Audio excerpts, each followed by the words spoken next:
मैं प्रस्ताव करता हूं कि दांडिक मामलों में शिनाख्त और अन्वेषण के प्रयोजनों के लिए सिद्ध दोष और अन्य व्यक्तियों का माप लेने के प्राधिकृत करने का अभिलेखों का परीक्षण करने के और उसके संबंध और आनुषिक विषयों का उपबंध करने वाले विधेयक पर विचार किया जाए। माननीय अध्यक्ष जी, आज मैं ये महान सदन के सामने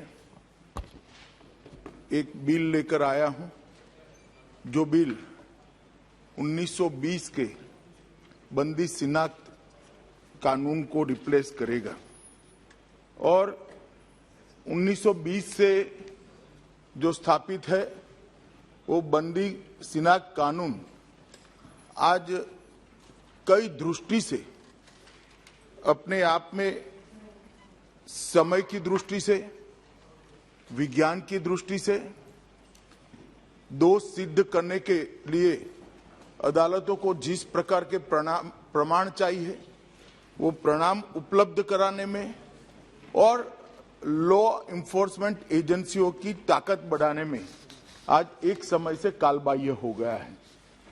इसको रिप्लेस करके दंड प्रक्रिया शिनाख्त विधेयक 2022 आज मैं जो लेकर आया हूं, उससे ये सारे जो कालबाह्य हुए छिद्र है इसकी न केवल भरपाई होगी और दोष सिद्ध करने के प्रमाण के अंदर बहुत बड़ा इजाफा भी कर पाएंगे। माननीय अध्यक्ष जी, दोष सिद्धि का प्रमाण जब तक नहीं बढ़ता है तब तक देश में कानून और व्यवस्था की परिस्थिति और देश की आंतरिक सुरक्षा दोनों को प्रस्तापित करना, बहाल करना और मजबूत करना एक दृष्टि से संभव ही नहीं है। इसलिए ये विधेयक उचित समय पर लाया गया है। वैसे तो बहुत लेट हो गया है। 1980 में विधि आयोग ने अपनी 87वीं रिपोर्ट के अंदर एक बंदी शिनाख्त अधिनियम 1920 पर पुनः विचार करने का प्रस्ताव भारत सरकार को भेजा था। विधि आयोग, विधि आयोग ने भेजा था और उस पर बार बार चर्चा भी अनेक फोरम में हुई है। हमने भी सरकार बनने के बाद इस पर राज्यों से भी चर्चा करी है, राज्यों के साथ पत्र व्यवहार भी किया गया है, अनेक प्रकार के इस पर अभिप्राय भी लिए गए हैं और इस सब अभिप्रायों को समाहित करते हुए और दुनिया भर में क्रिमिनल लॉ में दोष सिद्धि के लिए उपयोग में लिए जाने वाले अनेक प्रावधानों का अध्ययन करने के बाद ये विधेयक लेकर मैं यहाँ उपस्थित हुआ हूँ। माननीय अध्यक्ष जी, मौजूदा स्वरूप में जो कानून है वो बहुत ही सीमित श्रेणी के व्यक्तियों के माप लेने के लिए अधिकृत करता है। कानून में उसका उचित प्रावधान होना बहुत जरूरी है।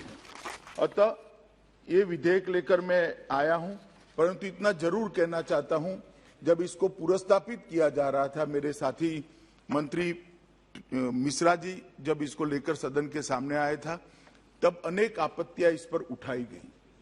अनेक सुप्रीम कोर्ट के जजमेंटों को भी कोट किया गया। उसको व्यक्ति की स्वतंत्रता और ह्यूमन राइट के एंगल से भी काफी सारे सदस्यों ने इस पर चिंता व्यक्त करी है। चिंता उनकी वाजिब है, परंतु इस सब का इसके अंदर उनकी चिंताओं की भी चिंता इसके अंदर कर ली गई है। वो बाद में मैं जब जवाब दूंगा तब बताऊंगा। इसके साथ साथ भारत सरकार मोदी जी के नेतृत्व में एक नया मॉडल प्रिजन एक्ट भी मैन्युअल भी बना रहा है, जो हम राज्यों को यहां से भेजेंगे मॉडल प्रिजन मैन्युअल के नाम से। वो प्रिजन मैन्युअल भेजने के बाद कई सारी चिंता है जो इसके अंदर कवर हो जाएगी।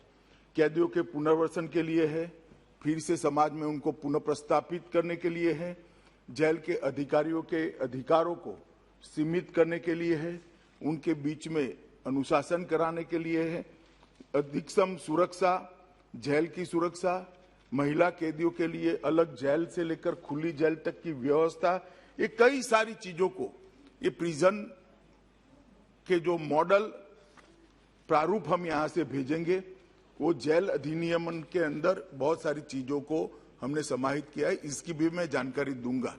तो कृपया इस बिल को अकेले में आइसोलेशन में देखने की बजाय आने वाले मॉडल प्रिजन जेल मैनुअल के साथ मिलाकर देखना होगा और ढेर सारी चीजों को हमने स्वीकारना भी होगा कि समय पर अगर हम इसके अंदर बदलाव नहीं करते हैं तो हमारी अदालतों को जो साक्ष्य हमने दोष सिद्धि के लिए अदालतों की मदद के लिए जो उपलब्ध कराने हैं, इसमें हम पीछे रहते हैं, दोष सिद्धि का दर भी नहीं बढ़ता है और एक प्रकार से इन्वेस्टिगेशन के अंदर भी मदद नहीं मिलती है। अतः मेरा आप सबसे अनुरोध है कि इस पर सब अपने अपने विचार रखें। मैं भी बाद में डिटेल जवाब सदन के सामने रखूंगा और नहीं देखेंगे क्योंकि आप सरकार में नहीं हैं। अभी सरकार बना रही है, मैं बताऊंगा इसके बारे में। सरकार में आप होते तो जरूर देखते दादा। तो इसका भी मैं दादा ने जो कहा इसको मैं बताऊंगा, इसके कुछ डायमेंशन भी सदन के सामने रखूंगा। मैं एडवांस में आश्वस्त करने के लिए कह रहा हूं। नहीं, मैं कभी किसी को नहीं डांटता हूं। मेरी आवाज जरा ऊंचा है, मेरी मैन्युफैक्चरिंग डिफेक्ट है।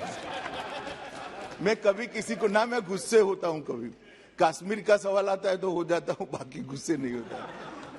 तो माननीय अध्यक्ष जी, अतः मेरा सभी सदन के पक्ष विपक्ष सभी सदस्यों से अनुरोध है, इसको एक अलग दृष्टिकोण से देखा जाए। इसके पीछे सरकार की मंशा कानून को और ज्यादा मजबूती के साथ प्रस्तावित करने के अलावा कुछ नहीं है। जो दोषी है इनकी दोष सिद्धि कर उनको समाज के अंदर से अलग कर उनको भी सुधरने की एक मौका देने के अलावा कुछ नहीं है। और आगे पर यहाँ देश के अंदर आंतरिक सुरक्षा और लॉ एंड ऑर्डर मजबूत हो, यही हमारी मंशा है। धन्यवाद। It's great to see you here. Thank you for watching our work. If you haven't subscribed yet, don't forget to click the bell icon and subscribe to Mojo Story and support independent, robust journalism.